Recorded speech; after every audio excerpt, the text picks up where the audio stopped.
And welcome back everyone. अब तक हम लोगों ने इंजीनियरिंग मैथमेटिक्स 2 की 4 मॉड्यूल कवर कर लिए हैं। ओके, मतलब कि आपकी 4 यूनिट कवर हो गई है।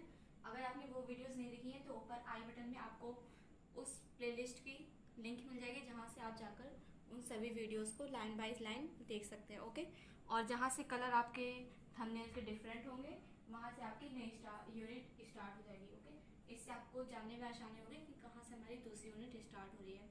तो आज हम ये स्टार्ट करेंगे मॉड्यूल 5, जो कि है कॉम्प्लेक्स वेरिएबल इंटीग्रेशन। ओके, हम लास्ट यूनिट कौन सी थी हमारी? कॉम्प्लेक्स वेरिएबल डिफरेंशिएशन, और इस यूनिट का नाम है हमारे कॉम्प्लेक्स वेरिएबल इंटीग्रेशन। ओके, तो हम complex variable differentiation integration start करते हैं। ओके, तो हमारा इसमें सबसे पहला टॉपिक आता है यार, क्या आता है? Complex integration. ओके, तो कॉम्प्लेक्स इंटीग्रेशन क्या होता है? Consider fz is a complex function defined for some z, okay, on a continuous curve C. Then line integral of fz along the curve C is equal to f of z dz, उसका integration उस curve के along लेंगे। Okay, जैसे कि मान लीजिए आपका, एक मिनट इधर करते हैं। जैसे कि मान लीजिए आपके पास एक एक्स एक्सिस है, ये हो गई हमारी एक्स एक्सिस, और ये हमारी हो गई वाई एक्सिस। ओके, और आपको एक कर्व दिया है, ये दिया है कर्व, और आपको एक फंक्शन एफ एक्स दिया है, जिसके इसके अलॉन्ग आपको वो फाइंड करना है उस फंक्शन की वैल्यू, उसको इंटीग्रेशन करके। ओके, तो इसके लिए हम क्या करेंगे यार, इसको छोटे छोटे पार्ट में डिवाइड करते चले जाएंगे। ओके, तो उसका इंटीग्रेशन करते करते आप पूरे कर्व के अलॉन्ग उसका इंटीग्रेशन कर सकते हैं। तो उसी को हम लोग लाइन इंटीग्रेशन कहते हैं यार। तो सिंपली आप देख सकते हैं, अगर हमारा ये integration of F Z along the curve C, ये क्या होता है हमारा F Z. Okay, F Z D Z, और किसके अलॉन्ग करेंगे हम लोग? सी के अलॉन्ग। ओके, तो ये हो जाता है आपका लाइन इंटीग्रल हो जाता है। ओके, ना हम आगे बढ़ते हैं यार। अब जैसे कि आपका मान लीजिए हमारा एफ जेड क्या होता है? U plus i v. जैसे आपको पता ही होगा, हम लोग एफ जेड को क्या लिख सकते हैं? एफ जेड हम लोग यू प्लस आई वी लिखते हैं। ओके, तो उसके बाद अगर हम इसकी वैल्यू लिखते हैं, एफ जेड की वैल्यू आप लिखेंगे यू प्लस आई वी, और जैसा कि आप जानते हैं जेड को हम क्या होता है हमारी एक्स प्लस आई वाई, तो हमारे यहाँ से डी जेड की वैल्यू क्या आ जाएगी? X plus i d Y. Okay, तो हमारा एफ जेड डी जेड, आप इसकी वैल्यू आप आराम से निकाल सकते हैं। आप एफ जेड की वैल्यू क्या रखेंगे? यू प्लस आई वी, और डी जेड की वैल्यू क्या आएगी? D x plus i d Y. Okay, अब जैसे आपके पास मान लीजिए क्वेश्चन दिया हुआ है, क्वेश्चन क्या क्या दिया हुआ है? X square I Y into D Z. Okay, ये बेसिकली ये जो 0 और 1, 1 प्लस आई लिखा है ना, इसका मतलब क्या होता है? जैसे मान लीजिए आपके पास ये एक्स एक्सिस हुई मेरी, और ये वाई एक्सिस हो गई। ओके, तो ये जो पॉइंट है, ये बेसिकली आप इसको अगर आप कॉम्प्लेक्स नंबर में देखेंगे तो हमारा रियल नंबर होगा, यहाँ पे रियल नंबर यहाँ पे दिखेगा, और यहाँ पे कॉम्प्लेक्स नंबर।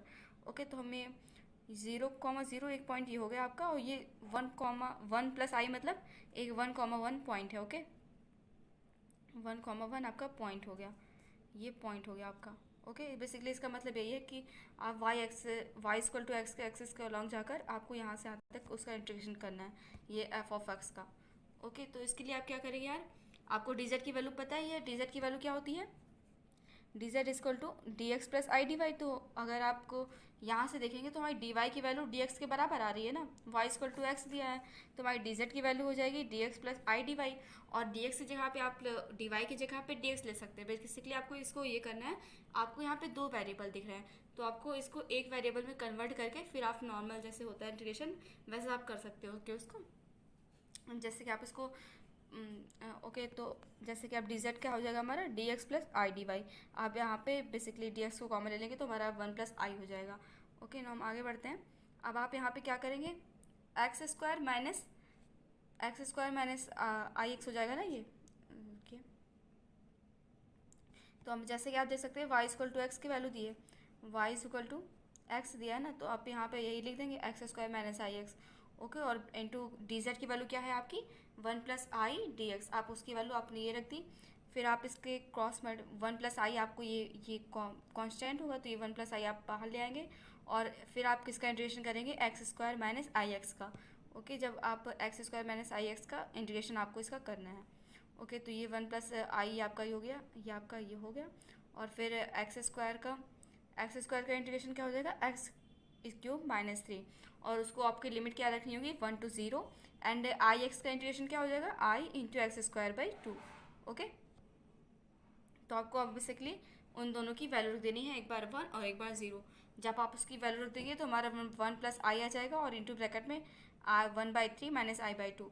और जब आप इसको सॉल्व करेंगे तो हमारा आंसर ये आ जाएगा। आई होप आपको ये समझ में आ गया होगा कि लाइन इंटीग्रल आप कैसे निकालते हैं। ओके, सो बेसिकली आपको क्या करना है, एक्स स्क्वायर और एक्स और वाई में आपको फंक्शन रिलेशन दिया होगा, उसके हिसाब से आप उसको जो आपको आसान लगे। अगर आपको y को x में कन्वर्ट करना आसान लग रहा है तो आप y को x में कन्वर्ट करिए, नहीं तो आप x को जो है वो y में कन्वर्ट कर लीजिए। बेसिकली आपको जो क्वेश्चन दी होगी आपको उसमें बस एक फैक्टर में आपको उसको एक वेरिएबल में चेंज कर लेना है। ओके, तो आप जैसा कि देख सकते हैं हमने लिमिट कैसे लिखी थी, इसकी लिमिट 0 से 1 जा रही है ना, जैसे कि आप यहाँ पे देखिए ये 2 पॉइंट थे, आपकी x की वैल्यू भी 0 to 1 जा रही है और y की वैल्यू भी 0 1। अगर आप x के टर्म में dx के टर्म में करें तो आपको 1 से 1 0 से 1 जाएगी। ओके, आई होप आपको ये समझ में आ गया होगा। और ना हम बात करते हैं इन केस आप मान लीजिए कि आपको ये क्या लिखा हुआ है, जैसे आप कोई सर्किट बनाते हैं, इसका देखिए आप मान लिया आपने यहाँ से स्टार्ट किया और इसका एंडिंग पॉइंट दोनों पॉइंट सेम है ना, तो हम इसको क्या कहते हैं, इसको काउंटर इंटीग्रल कहते हैं अगर इस फंक्शन की हम लोग अलॉन्ग लेते हैं। तो in case the starting and ending point of the curve same और coincide so that C is closed curve then the integral is called contour integral. Okay, तो हम इसको इससे रिप्रेजेंट करते हैं, close integral of C F Z D Z. Okay, और एक आप ये भी पढ़ लीजिए यार, ये इंपॉर्टेंट है, जैसे कि आपको एफ जेड दिया हुआ है, यू क्या है आपका एक्स और वाई का फंक्शन है, प्लस वी वो भी एक्स और वाई का फंक्शन है, आपको डी जेड की वैल्यू ये दी हुई है। तो आप क्या लिख सकते हैं, एफ जेड डी जेड आपको यही बस हो जाएगा। ओके, बेसिकली आपको यू प्लस आई वी और d x i d y. तो आप इसको जब सिंप्लीफाई करेंगे तो आपका क्या आएगा, U D X minus V D Y plus I और integration of V D x plus U D Y. Okay, ना हम यार प्रॉपर्टीज़ की बात कर लेते हैं, जैसे कि आपकी डिफिनेट इंटीग्रल में आपने प्रॉपर्टीज़ पढ़ी थी, सेम इसमें वैसे भी है। अगर आपने when same path of integration used, जब मान लीजिए आपको इंटीग्रेशन के लिए सेम पाथ यूज़ किया गया, आपको इस इंटीग्रेशन के लिए आप यहीं से यही वाला पाथ यूज़ कर रहे हैं, तो आप अगर आप यहाँ से इंटीग्रेशन इस लिमिट से इस लिमिट तक करें तो वही अगर आप इस लिमिट को इधर से इंटीग्रेट करेंगे तो भी वही आएगा, सिर्फ माइनस का साइन ऐड हो जाएगा। ओके, तो मतलब अगर आप लिमिट को इंटरचेंज करते हैं तो वो आगे माइनस से इंटू मल्टीप्लाई कर देंगे। ओके, और अगर मान लीजिए सी इस point on the arc joining, मान लीजिए हमारा ये सी एक पॉइंट हो गया इसके बीच में, तो हम इसके लिए क्या करेंगे, ए से बी तक और बी से सी तक। ओके, तो हम इसके लिए दो, जैसे कि आप इस समझ सकते हैं, ए टू बी कर देंगे एक पोर्शन में और फिर एक पार्ट कौन सा लेंगे, बी टू सी वाला। ओके, ना आगे बढ़ते हैं यार। और यार ये थोड़े इंपॉर्टेंट चीज़ें हैं, आप इसको याद कर लीजिए।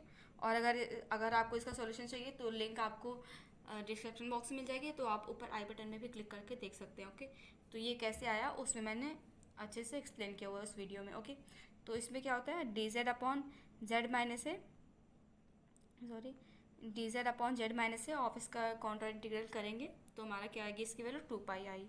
ओके, और जेड माइनस ए की power whole power n d z equal to क्या आता है 0, सिर्फ n is an integer, n जो है वो 1 के बराबर ना हो बस तब। ओके, और क्या है हमारा सी क्या है यहाँ पे सर्किल है। अब हम बात करते हैं यार simply and multiple connected domain. Okay, ये भी हमारा इंपॉर्टेंट टॉपिक हो जाता है कि वो simply and multiple connected domain. तो a domain in which every closed curve can be shrunk to a point without passing out the region is called, जैसे कि मान लीजिए मैं आपको बताती हूँ, जैसे आपका ये रीजन दिया है। ओके, आप यहाँ पे अगर कोई भी पॉइंट लेंगे तो आप इसको देखेंगे, आप इसको श्रंक करके एक पॉइंट तक ला सकते हैं बिना इसके बाहर गए हुए। जबकि अगर आप मान लीजिए आपको ये कर्व लिया, तो अगर आप इस कर्व को लेना चाहेंगे तो आप इसके बाहर बिना गए इस कर्व को, मतलब मान लीजिए आपने ये पॉइंट लिया वहाँ पे, तो आप इसके बिना बाहर गए उसको एक पॉइंट तक श्रंक नहीं कर सकते। ओके, तो हमारा क्या हो जाएगा, ये सिंपली कनेक्टेड डोमेन क्या हो जाएगा, जैसे कि मान लीजिए सिंपली कनेक्टेड डोमेन। अब आपको ये दिया है, ये आपका एक मिनट, ये आपका कर्व दिया। ओके, ये आपका सिंपली क्लोज कर्व दिया है, तो सिंपली क्लोज कर्व ये भी है। तो अगर आप ये देखेंगे कि अगर आपको ये हमारा सिंपली क्लोज कर्व होगा, यहाँ पे आप कोई भी पॉइंट लेंगे तो आप इसको एक पॉइंट पे ले जाकर श्रंक कर सकते हो। आप कोई भी पॉइंट लेंगे तो आप उसको जाकर एक पॉइंट पे श्रंक कर सकते हैं बिना उससे बाहर गए हुए। लेकिन अब आपने मान लीजिए ये कर्व अगर आप इसको लेना चाहेंगे तो आप इसके बिना बाहर गए उसको आप श्रिंक नहीं कर सकते। ओके, तो बेसिकली आपको बस ये ध्यान देना है कि क्या ध्यान देना है, a domain in which every closed curve can be shrunk to a point without passing out of the region is called simply connected domain. और अगर वो सिंपली कनेक्टेड नहीं है तो वो क्या होगा, वो मल्टीपल कनेक्टेड डोमेन होगा। ओके, अब हम बात करते हैं यार simply and multiple connected regions की। तो क्या होता है, a curve doesn't cross itself, मतलब कि देखिए a curve doesn't cross itself. Okay, जो अपने कर्व को क्रॉस नहीं करता उसको हम क्या कहते हैं, सिंपली कनेक्टेड। जैसे ये वाला आपका कर्व हो गया। ओके, ये रीज़न हो गया आपका। ये रीज़न देखिए आप खुद को क्रॉस नहीं कर रहा है तो हमारा क्या होगा, ये सिंपली क्लोज्ड कर्व। अगर आप इस वाले रीज़न को देखें, अगर आपने ये ऐसा कर दिया तो ये खुद को ही क्रॉस कर रहा है तो हमारा कैसा होगा, ये मल्टीपल कर्व हो जाएगा। ओके, और the region in which every closed curve can be shrunk to a point without getting out of the region, वो क्या होता है, सिंपली कनेक्टेड रीजन। और a region without can which is not simply connected, वो हमारा क्या हो जाएगा, multiple connected domain region. Okay, अब आपको ये बातें समझ में आ गई होगी जहाँ तक है। ओके,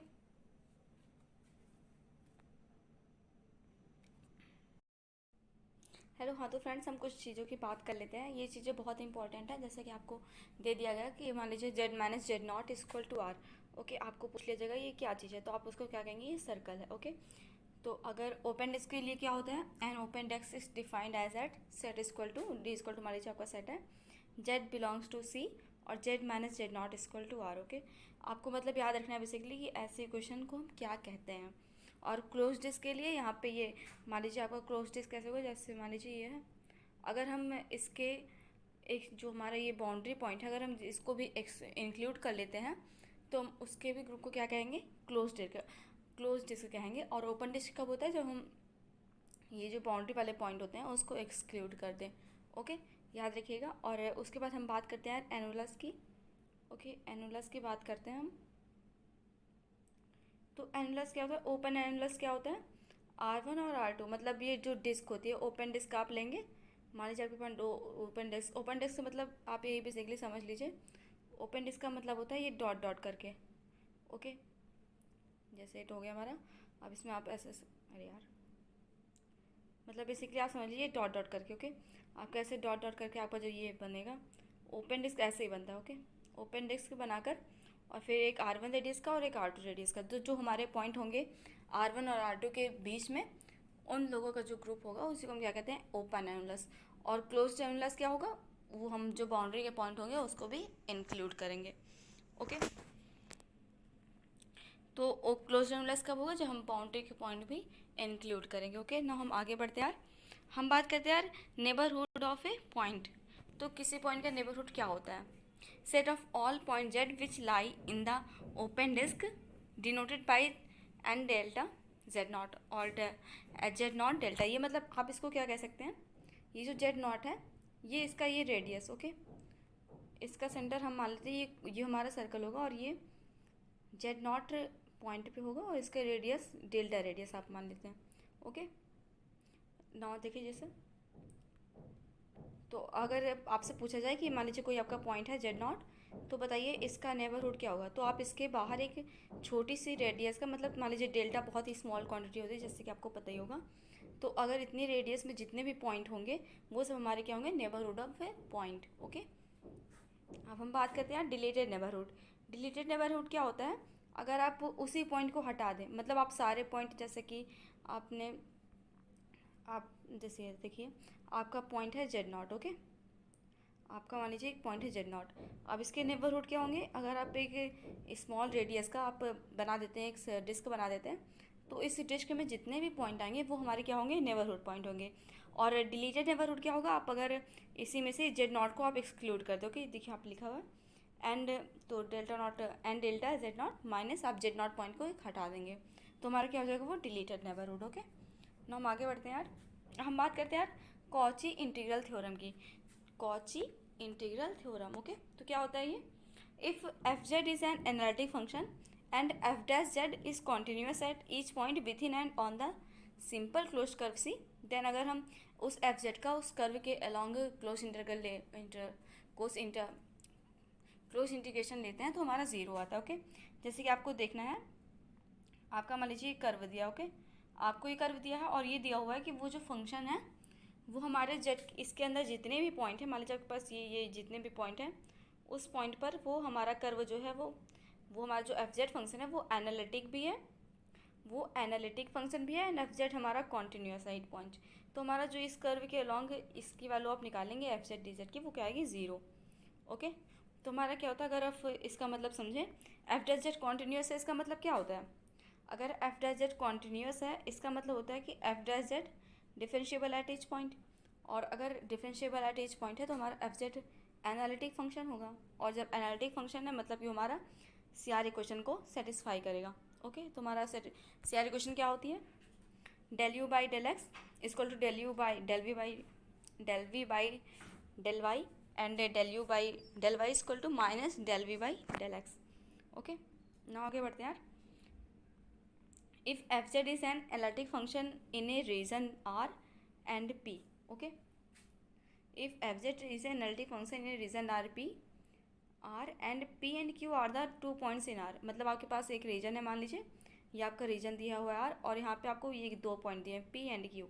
ओके, आपके पास 2 पॉइंट है पी एंड क्यू, तो आप इधर से आप जिधर आप किधर भी से जाएँ इस पर कोई फ़र्क नहीं पड़ेगा। देन एफ डैश जेड मतलब कि एफ जेड डी जेड और पी से क्यू तक आप इंटीग्रेशन लेंगे, is independent of the path joining P and Q and lying entirely in are. Okay, आप कोई भी रास्ते से जाएँ इसका हमेशा वैल्यू हमेशा इक्वल आएगी। ओके, आप किसी से भी रास्ते भी, तो आप इसका मतलब क्या होगा, आप किसी भी रास्ते से जाएंगे, आप चाहे ये पाथ फॉलो करें चाहे ये पाथ फॉलो करें, कोई भी पाथ फॉलो करें, तो इसकी वैल्यू हमेशा सेम होगी। ओके, तो आपको समझ में आ गया होगा कॉची इंटीग्रल थ्योरम क्या कहते हैं। बस आपको ये देखना है, आपको कोई कर्व दिया है उसके सारे पॉइंट्स पे हमारा जो एफ जेड है वो फंक्शन एनालिटिक होना चाहिए और एफ डैश जेड कॉन्टिन्यूस होना चाहिए। तो उसके लिए आपको जो ये वैल्यू मिलेगी F Z D Z around the closed contour C, वो हमारा क्या होगा 0 होगा। ओके, ये आप तो जानते ही होंगे इसका मतलब क्या होता है, ये हमारा क्लोज्ड काउंटर होता है। ओके, पूरे मतलब कर्व क्लोज्ड होगा उसके अराउंड। और हम बात करते हैं extension of Cauchy's theorem to multiple connected region. Okay, मान लीजिए आपके पास मल्टीपल कनेक्टेड रीजन है, उस पर हम कैसे अप्लाई करते हैं। अब देखिए आपका ये दिया हुआ है, if F Z is analytic in the region r between 2 simple closed curve C1 and C2। Okay, मान लीजिए आपके पास ये जो आर है रीजन, इन दोनों के बीच में, एक मिनट मैं सही से बना देती हूँ, ये जो ये रीजन जो है इन दोनों के बीच में, वहाँ पे हमारा क्या है, वो फंक्शन क्या है एनालिटिक। तो मतलब हमारा हमारा जो कॉचीज इंटीग्रल थ्योरम है वो सिर्फ यहीं पे लगेगी इसके बीच में।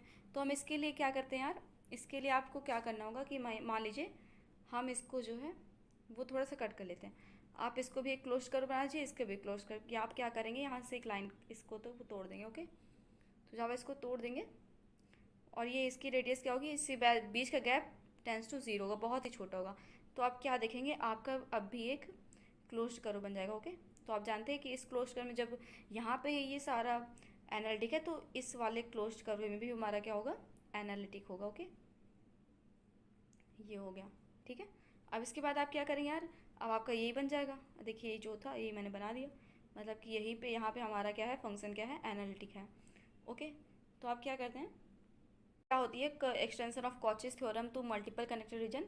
If f Z is analytic in the region r between 2 simple closed curve C1 and C2, then F Z D z along C1, integration आप उसका C1 के अलॉन्ग लेंगे और वो किसके बराबर होगा, एफ जेड डी जेड अगर आप C2 के बराबर लेते हैं। Okay, when integral along each curve is taken in anti clockwise direction. Okay, अब इसका आप प्रूफ भी देख लेते हैं जल्दी से यार। जैसे कि मान लीजिए आप जानते ही हैं, अगर कोई फंक्शन हमारा किसी क्लोज्ड कर्व के अंदर कोई फंक्शन आपका एनालिटिक फंक्शन है तो उसकी वैल्यू तो 0 ही होगी उसकी इंटीग्रेशन लेने पर, तो आपने इसकी वैल्यू 0 रख दी। तो आप इसके लिए क्या करेंगे, आप मान लीजिए ए से बी गए। ओके, आपका मैं डायरेक्शन दिखा देती हूँ, आप ऐसे भी कर सकते हैं, पहले ए से बी गए, फिर C2 के अलॉन्ग यहाँ से यहाँ तक। ओके, फिर बी ए और फिर यहाँ से यहाँ तक आ गया, मतलब आपका यही हो गया। ओके, तो आप इसको क्या देखेंगे, ये बी और ए ये दोनों तो सेम है, एक प्लस है एक माइनस की तरफ डायरेक्शन चेंज हुई है, तो हमारे क्या हो जाएगा, 0 हो जाएगा, ये दोनों कैंसिल हो जाएंगे, तो हमारा यही टर्म तो बचा। ओके, तो हमारा C2 डी जेड और ये फिर C2 F Z D Z plus C1 F Z D Z. Okay, C1 close curve का अलॉन्ग है, तो फिर हमारा क्या हो जाएगा, अगर आप इन दोनों की डायरेक्शन आप देखेंगे क्लॉकवाइज है या एंटी क्लॉकवाइज है, तो आप reversing the direction of the integral around C2 हमारा ये प्रूफ हो जाएगा। ओके, तो हमारा ये प्रूफ हो गया। बेसिकली आपको प्रूफ की ज़रूरत नहीं है, बस आपको पता रहना चाहिए कि ये कैसे हम अप्लाई करते हैं। ओके, इसके लिए मैंने बता दिया कि जैसे आप जानते हैं कि अगर आपको दो डिस्क ये क्या दिया था, सर्कल दिया था, इन दोनों के बीच में हमारा जो फंक्शन था वो एनालिटिक था, तो हमने क्या किया, इसको दो पार्ट में डिवाइड कर लिया था। ओके, इसके हमने बेसिकली ऐसे करके क्रॉस, इसमें गैप जो है वो टेंस बहुत ही छोटा गैप था, तो हमने इसको भी क्लोज कर्व बना लिया। ओके, तो आपको आई होप ये समझ में आ गया होगा। अब ना हम यार आगे बढ़ते हैं। अगर मान लीजिए इसी का और if A close curve C contains an non intersecting close curve C1 C2 CN तक, तो उसकी वैल्यू यार ऐसे ही निकल जाएगी, क्योंकि आपने अभी मैंने बताया उसी का एक्सटेंसन है। ओके, तो अगर आपको ये चीज़ समझ में आ रही है तो बता दीजिए, अगर नहीं समझ में आई तो भी आप कमेंट बॉक्स में लिख कर बता सकते हैं। ओके, मैं बस आपको ये रिवाइज़ करा रही हूँ ना, जिससे आपको ऑब्जेक्टिव क्वेश्चन में बहुत ही ज़्यादा हेल्प मिलेगी। ओके, ना यार अब हम आगे बढ़ते हैं। सॉरी, ये क्या हो गया। ना हम आगे बढ़ते हैं यार, हम बात करते हैं यार कॉचीज इंटीग्रल फार्मूला की। तो क्या होता है Cauchy's integral formula? If F Z is analytic within and on a close curve C and A is any point with C, any point within C, then F A की value हमारी क्या होगी 1/2πi और close contour of C F Z upon Z minus A D Z. Okay, तो basically आप यहाँ से क्या कर सकते हैं, आप इस इंटीग्रेशन की वैल्यू क्या निकाल सकते हैं 2πi एफ ए। ये बहुत इंपॉर्टेंट है। ओके, आपको जैसे मैं आपको दिखाती हूँ, ये वाली थ्योरम आप बहुत ज़्यादा इंपॉर्टेंट है, मैं लिखती हूँ इंपॉर्टेंट, आप इसको कॉपी में भी नोट कर लीजिएगा। ओके, जैसे कि आप ये क्वेश्चन देखिए, आपको दिया गया है ये वैल्यू निकालने को, आपसे ये वैल्यू कहेगी, इसको आप वैल्यू निकालिए। जैसे कि आई इक्वल टू, देखिए आप पहले ध्यान से, आई इक्वल टू e की power z upon z+1 dz। Okay, और क्लोज्ड कर्व आपका है सी उसके अलॉन्ग, तो आपका क्लोज कर्व क्या है मॉड z इक्वल टू 2। ये क्या है सर्कल है। ओके, मॉड z मतलब कि ये 2 रेडियस का एक सर्कल होगा। ओके, तो हमारा इसकी वैल्यू क्या आती थी, देखिए आप F Z upon Z minus ए की वैल्यू क्या आती थी 2πa एफ ए हमारा क्या है, यहाँ पे आप कंपेरिजन करेंगे तो क्या पाएंगे बताइए, एफ ए हमारा जेड माइनस ए और इसको आप कंपेरिजन करिए, ये हो जाएगा जेड -1। ओके, तो आप कंपैरिजन करने पे क्या आते हैं, हमारी ए की वैल्यू 1 आती है -1। ओके, तो आप क्या करेंगे 2πi एफ ऑफ -1, तो आप जेड की जगह पे -1 रख देंगे, तो हमारा क्या आ जाएगा 2πi आएगी। तो आपने देखा कि अगर आपको ये थ्योरम याद है तो आप बहुत ही सिंपली से आसानी से आप क्वेश्चन जो है वो सॉल्व कर सकते हैं, और ऑब्जेक्टिव क्वेश्चन में यार यही सब क्वेश्चन आते हैं। ओके, ना हम आगे बढ़ते हैं यार। अगर आपको कहा जाए कि इसका डेरिवेटिव के लिए आप क्या करते हैं, डेरिवेटिव क्या होता है, derivative of an analytic function, उसकी बात कर लेते हैं। तो क्या होगा हमारा F dash A equal to 1/2πi integration of C integration F Z upon Z minus A का होल स्क्वायर। ओके, ना यार अब हम आगे बढ़ते हैं। अगर आपको कोई चीज़ नहीं आ रही है तो आप यार 1 मिनट रुके, ये स्क्रीनशॉट ले सकते हैं, तो फार्मूला आप अपने नोट्स में भी लिख सकते हैं। ओके, ना हम आगे बढ़ते हैं यार। थ्योरम क्या है हमारी, if a function f Z is analytic in a domain d, then at any point Z equal to a of d f z has derivative for all order, मतलब कि उसके पास सारी डेरिवेटिव होनी चाहिए। जैसे कि अगर आपको 5th ऑर्डर डेरिवेटिव चाहिए, मतलब आपके पास 4 ऑर्डर तक डेरिवेटिव ऑलरेडी होनी चाहिए, तभी तो आप फिफ्थ ऑर्डर वाला निकालेंगे। अगर आपके पास 1 नहीं है 2 नहीं है तो आप 3 का कैसे निकालेंगे, नहीं निकाल सकते। तो मतलब आपके जो अगर आपको निकालना है उसके पहले के सारी डेरिवेटिव आपके एग्जिस्ट करने चाहिए। ओके, तो हमारा क्या होता है एफ एन ए की वैल्यू क्या आती है N factorial N upon 2πi और F Z D Z minus ए की पावर होल पावर एन और integration along the curve C. Okay, D Z. आप ये भी फार्मूला बहुत इंपॉर्टेंट है यार, डायरेक्टली आपके क्वेश्चन में पूछा जा सकता है कि बताइए एफ ऑफ एन ए की वैल्यू क्या आती है। ओके, तो यार ये भी बहुत इंपॉर्टेंट फॉर्मूला है कि आपको पूछा जा सकता है डायरेक्टली कि एफ ऑफ एन ए की वैल्यू क्या आएगी। ओके, यहाँ पे क्या है C is any close contour, C is any closed contour in D surrounding the point Z equal to A. Okay, ना हम आगे बढ़ते हैं यार। हम पढ़ते हैं यार कॉचीज इनइक्वालिटी। तो क्या होती है, if F Z is analytic within a circle c given by z minus a equal to r, और इफ़ एफ जेड का मॉड जो है वो किसी नंबर से एम से छोटा है या एम के बराबर है, तो क्या होगा, हमारी एफ ऑफ एन ए का मॉडुलस लेंगे तो वो लेस दैन और इक्वल टू आएगा m n factorial upon r n. Okay, ये भी याद रखिएगा, डायरेक्टली पूछा जा सकता है क्वेश्चन में। ओके, ना हम आगे बढ़ते हैं यार। अब हम बात करते हैं लेवलेज थ्योरम। तो लेवलेज थ्योरम क्या होती है, if a function f Z is analytic for all finite value of z and F Z is entire function and F Z is bounded then it is constant function. Okay, तो basically आपको ये याद रखना है कि if F Z is a regular in whole z plane, f Z is regular in whole z plane का मतलब क्या हुआ, एफ जेड जो है वो क्या है, एनालिटिक है। पहले तो आप रेगुलर का मतलब क्या समझते हैं, ये हमारा फंक्शन कैसे हुआ, एनालिटिक हो गया, और पूरे जेड प्लेन में एनालिटिक है मतलब कि कैसा है हमारा फंक्शन, हमारा एफ जेड कैसा है, इंटायर फंक्शन है। ओके, एंड इफ मतलब कि अगर आपका एफ जेड इंटायर फंक्शन है और ये कंडीशन होल्ड कर रही है तो हमारा एफ जेड वर्क क्या होगा, वो कांस्टेंट फंक्शन होगा। ओके, और कांस्टेंट फंक्शन क्या होता है, अगर आप जैसे कि ए की वैल्यू रख रहे हैं तब भी सी आ रहा है, और अगर आप एक्स की इक्वल टू सी रख रहे हैं, बी रख रहे हैं, तब भी आपका सी आएगा, मतलब कि एक कांस्टेंट वैल्यू है आपकी कि आप एक्स की चाहे जो वैल्यू रखते हैं। ओके, ना हम आगे बढ़ते हैं यार। अब हम बात करते हैं रॉचेस थ्योरम की।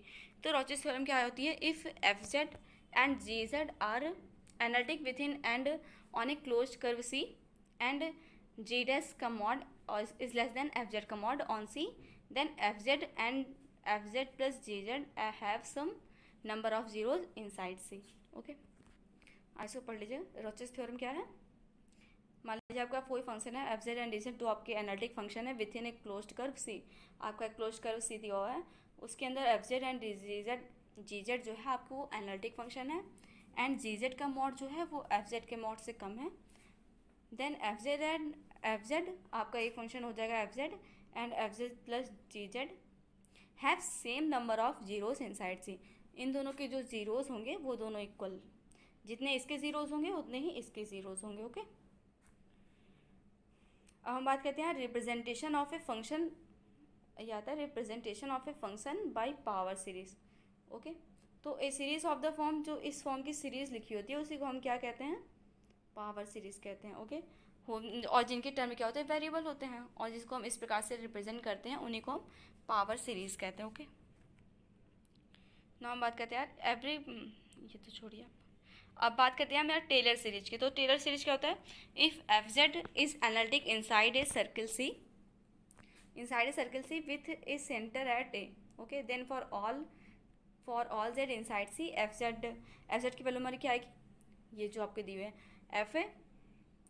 F A plus Z minus A F dash A plus Z minus A का whole square upon 2 factorial F double dash A, और डॉट करते करते हमारा एन टर्म क्या आएगा, जेड माइनस ए की power N upon factorial n f n a. Okay, तो हमारा आप इसको सिंपली ऐसे भी कह सकते हैं, ये आपका ज़्यादा इंपॉर्टेंट मतलब आप पड़ेगा, आप इसको एन की वैल्यू चेंज करके आप इसको इस फॉर्म में लिख सकते हैं। ओके, एक्सपेंड कर सकते हैं, तो हमारा एफ जेड क्या आएगा, sigma N equal to 0 to infinite A N Z minus ए की होल पावर एन, और जहाँ पे हमारी ए एन की वैल्यू क्या होती है, f n a upon N factorial. Okay, तो हम आगे बढ़ते हैं यार।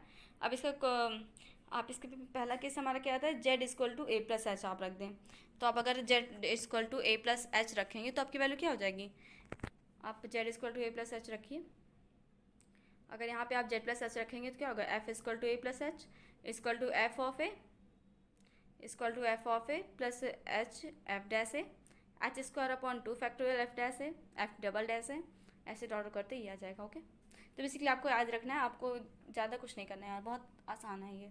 ओके, और फिर ये देखिए, अगर आपसे दूसरा क्या होता है, अगर हम ए की वैल्यू 0 रख दें, ओके, अगर हम यहाँ पे ए की वैल्यू 0 रख दें, ए की वैल्यू 0 रखेंगे क्या मिलेगा, F zero equal to Z F dash A और Z square 2 factorial upon 2 factorial F double dash 0, और ऐसे ही ऐसे plus dot dot dot Z की power N upon N factorial F N 0। Okay, इसको हम क्या कहते हैं, मैक्लूरिन सीरीज़ भी कहते हैं। ओके, अगर आप ये वाला आपका जो फॉर्म होता है इसको हम क्या कहते हैं, ये हमारा टेलर सीरीज़ होता है, और मैक्लूरिन सीरीज़ में सिर्फ आप ए की वैल्यू क्या रख देते हैं, 0। ओके, ए की वैल्यू आप 0 रखेंगे तो आपका वो कैसा होगा, मैक्लूरिन सीरीज़ होगा।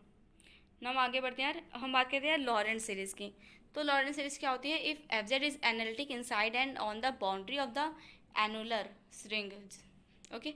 एनुलर अभी मैंने आपको बताया था कि अगर आपके पास दो डिस्क है, मान लीजिए ये आपका एक रिंग ये हो गई और एक रिंग ये, तो इसके अंदर का जो ये है इसको हम क्या कहते हैं, annular shape. Okay. Region r bounded by two concentric circle C1 and C2, जिसके एक सेंटर क्या है हमारे C1 and C2 and radii आपको दी हुई है, और respectively having centre at a, then for all Z in R, तो आपका ये जो बनेगा सभी जो हमारे ऑल Z मतलब कि जो हमारे Z डंप पॉइंट होंगे इन इस वाले रीजन में, उसके लिए हमारी FZ की वैल्यू क्या आती है, sigma n equal to 0 to infinite an z minus ए की पावर n प्लस सिग्मा, यहाँ पे देखेंगे आप n इक्वल टू 1 से लेकर इन्फानाइट तक bn z माइनस ए की पावर माइनस n। ओके। और ये जो सेकेंड टर्म होता है आपका, इस ये टर्म, उसको आप क्या कहते हैं, प्रिंसिपल पार्ट कहते हैं। आप इसको याद रखिएगा। अभी इसके टर्म पर हम और भी चीज़ें बहुत सी बातें होंगी, क्योंकि आपको सारे देखेंगे आप, ये जो हमारा प्रिंसिपल पार्ट होता है बहुत इंपॉर्टेंट पार्ट होता है। ओके। आप इसको आपको डायरेक्टली पूछा भी जा सकता है क्वेश्चन है, बताइए कि आप डायरेक्टली क्वेश्चन में पूछ सकता है कि बताइए आप लॉरेंट सीरीज़ का प्रिंसिपल पार्ट क्या होता है, तो आपको ये ऑप्शन दिया रहेगा, तो आपको इसी को टिक करना होगा। ओके। और हमारी an और bn की वैल्यू दी हुई है, आप यहाँ से देख सकते हैं और अपनी नोट्स में लिख सकते हैं। ओके। ना हम आगे बढ़ते हैं यार, हम बात करते हैं नोट। एक नोट होता है हमारा FZ is analytic inside C, then bn equal to 0। तो आप जानते हैं अगर इन C के अंदर हमारा कोई कर्व इनसाइड है, तो हमारा ये जो bn होता है, bn क्या दिया था, ये तो दिया था इंटीग्रेशन आप bn का मतलब भी तो यही हुआ यार ना कि इंटीग्रेशन, तो हमारा ये bn क्या होता है, 0 होता है। ओके। तो हमारा जो an बनेगा वो आपका, सॉरी, हमारी an की वैल्यू तो यही रहेगी। ओके। an की वैल्यू तो आपकी यही आएगी, और हमारे क्या हो जाएगा, FN upon factorial n। Okay. इसको क्या कहते हैं, and Laurent series reduces to Taylor series. ऐसे ही तो आपकी टेलर सीरीज होती है ना, तो लॉरेंट सीरीज अगर आपका कोई फंक्शन FZ इज, आपको डायरेक्टली पूछा जा सकता है कि कोई लॉरेंट सीरीज है वो कब टेलर सीरीज बन जाती है, तो आपको क्या लिखना होगा, जब हमारा प्रिंसिपल पार्ट 0 हो। ओके। और इसका मतलब अगर प्रिंसिपल पार्ट 0 है मतलब FZ is analytic inside C। Okay. और सेकेंड नोट है हमारा, if FZ is any simply closed curve which lies in the ring shaped region R and encloses the circle C, then ये होता है आपका। Okay. Sorry यार, FW upon W minus ए की power n plus 1 DW equal to हमारा क्या हो जाएगा, जो आप C1 करेंगे वही C के अलॉन्ग हो जाएगा, और C2 का भी C के अलॉन्ग। ओके। और फिर हमारी लॉरेंट सीरीज़ क्या बन जाएगी, ये बन जाएगी। ओके। याद देखिए हमारा क्या हो जाएगा, ये minus infinite to infinite an z minus ए की पावर n, और an की वैल्यू आपको दी हुई है। ओके। अगर आपको ये यार मैं आपको ने पहले से पढ़ा हुआ तो आपके लिए बहुत ही अच्छा होगा ये, और बाकी आप ऐसे ही रिवाइज करते चलिए बस। ओके। अब हम बात करते हैं यार, आज के लिए इतना ही रखते हैं। सेकेंड लेक्चर में हम सिंगुलरिटी की बात करेंगे, और इसमें जो जो चीज़ें बाकी हैं हम उनकी भी बात करेंगे। Okay. Then okay, thank you guys. और अगर आपको यार वीडियो अच्छी लग रही हो, और यार पहले आप पूरी वीडियो अच्छे से देख लिया करिए, फिर अगर आपको वीडियोस अच्छी लग रही है तो प्लीज़ चैनल को सब्सक्राइब भी कर दीजिए, और यार वीडियो को लाइक करना बिल्कुल ना भूलिएगा। Okay. Okay friends, thank you. मिलते हैं आपसे नेक्स्ट लेक्चर में। ओके।